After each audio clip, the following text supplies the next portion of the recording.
So I'll be starting from scratch using this plane to flatten these surfaces, and then we'll go from there.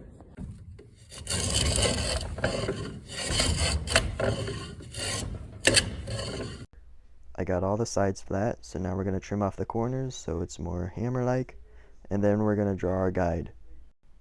Right here I use the coping saw to cut notches, and I use the chisel to break from the top notch to the bottom notch, and then again.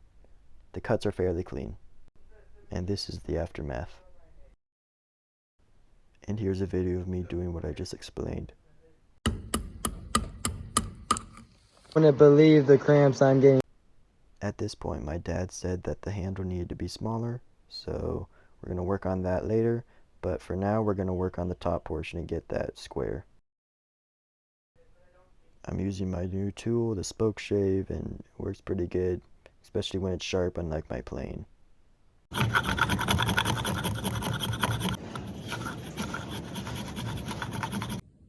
Okay, so the back is almost done. I took off some bigger chunks with the spoke shave, and then I smoothed it out a bit with this orbital sander.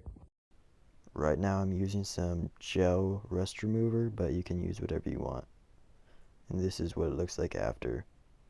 A little gunky, but nothing a little bit of sandpaper can't fix, as you can see. Today we're making the tang for the hammer, which is one of the last steps. So we're just going to put the hammer head right about here, and we're going to get to work. We got our outline drawn, so now we're just going to start chipping off some of this excess wood. Looks great, right? Nope, I'll have to glue this. Here's another problem. The wood glue is frozen. We'll keep working around the tang while that thaws. So we got about a third of the way on, but I bet the glue is thaw now, so we're going to glue this up. I got it all glued up, so we'll continue tomorrow. You can see a little indent kind of where my chisel was pointing. That's where the hammerhead got caught. So we're just going to cut everything below that and help it slide along. At this point I got the hammerhead down as far as I can. So we're going to be making this ugly ball look a little bit prettier. This is where the tedious sanding comes in. So I'll be using the spoke shave to round out these corners, and this is where it really starts to look like a handle, as you can see. Right here I'm making the pretty ball look prettier by filing some portions down. If you look at a normal hammer, you can see what my inspiration is.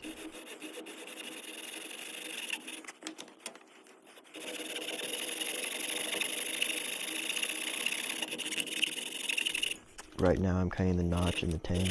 I don't complete the whole thing in this clip, or if you want to do it yourself, make sure you cut it out halfway down through the tang. We'll be trying the bottom of this with the blowtorch, and then we'll be oiling it with some linseed oil.